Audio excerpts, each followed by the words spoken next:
supposed to be mobile, but mobile and mobile. Hey, talk to me about, you've taken over in 2012 and just how you think the game's evolved here in the past 3 or 4 years and maybe what you still want to improve on or you're excited to improve on in the next couple of years here.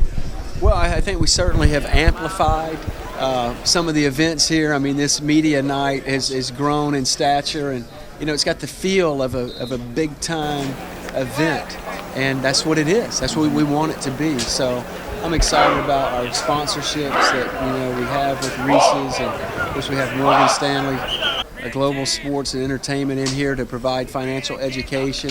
We'll do our community service on Friday, and the coaches for the Cowboys and the Jags, they'll take care of the competition part, but I think as an organization for the Reese's Senior Bowl, it's our job to provide some guidance, some instruction off the field.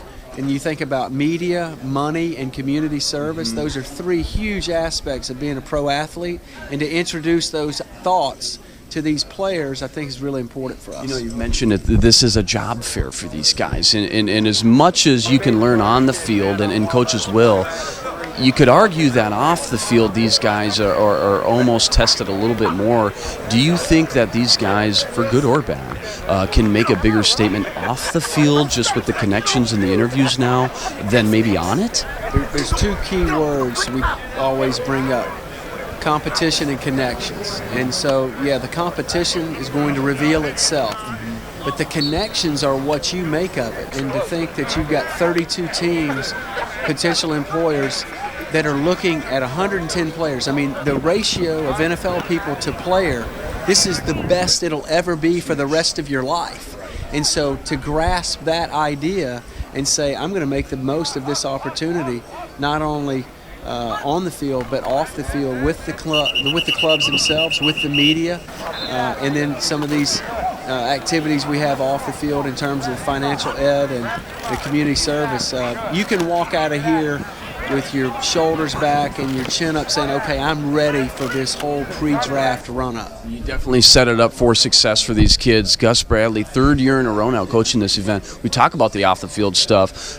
How do you think just important is that, or I guess grateful or lucky are those guys that they get to really get in depth with these kids off the field as well as on the field? Well, I think it's a huge advantage for the Cowboys and Jags, especially if you approach it the right way. And it's been proven with the Jags. They found some real success stories, hidden gems in the later rounds of the draft and in free agency that were here in the game. I think it goes beyond just the meeting room. They get to see the interactions with the players amongst themselves, in the dining area, behind the scenes, and that can reveal a player's personality. And these guys have, for the most part, this is the first time they've met all their teammates other than guys that might have been on their same college squad. And so it takes 3 or 4 days for someone's real personality to come out. And so I think there's always a little difference in terms of the way the players are looking at this on Friday and Saturday as opposed to these first couple of days, and that's the advantage that the Jags and the Cowboys will get. And I'm thinking about a guy like Aaron Colvin who tore his ACL in front of the Jags, and he was still drafted in the 4th round that year, and probably wouldn't have happened had Gus Bradley and his coaching staff not grown a great rapport and relation with him. Carson Wentz seems to be one of the biggest stories here. No clear-cut number 1 quarterback, a consensus guy. Jared Goff certainly up there. How important is this week for a guy like Carson Wentz? I think it's. I don't think it can be understated how big it is for him, because the reality is that yes, he was scouted in the fall, but Fargo, North Dakota is a tough place to get to, and so there were probably a handful of GMs that made it out there, but to be on this stage in front of this many people, I mean, this can be almost a coming out party for him in terms of, okay, this is who Carson Wentz is. This isn't just a rumor or hearsay or talk.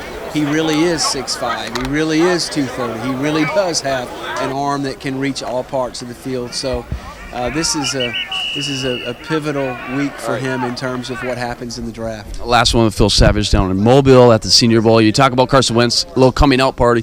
We know about the Braxton Millers and some of the big names, but there's always guys, smaller school guys, Ali Marpet, Quentin Rollins.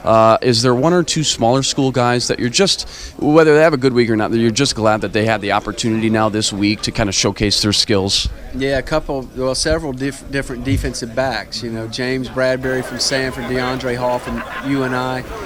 But the two that I'm most focused on are DeAndre Houston Carson from William & Mary, the versatility of corner safety nickel, and then Miles Killebrew from Southern Utah. Again, another player that was at a school that's a kind of a tough place to travel to, and he gets a chance to show what he can do here. From an offensive standpoint, I'm anxious to see what Carson Wentz's teammate Joe Hagg does here. And, of course, Cole Toner, I saw him sitting over here by himself, and I'm like, no one realizes that he is probably a 4th or 5th round pick right now. By the time this whole thing is done, he may go in the 2nd round, and nobody was talking to him.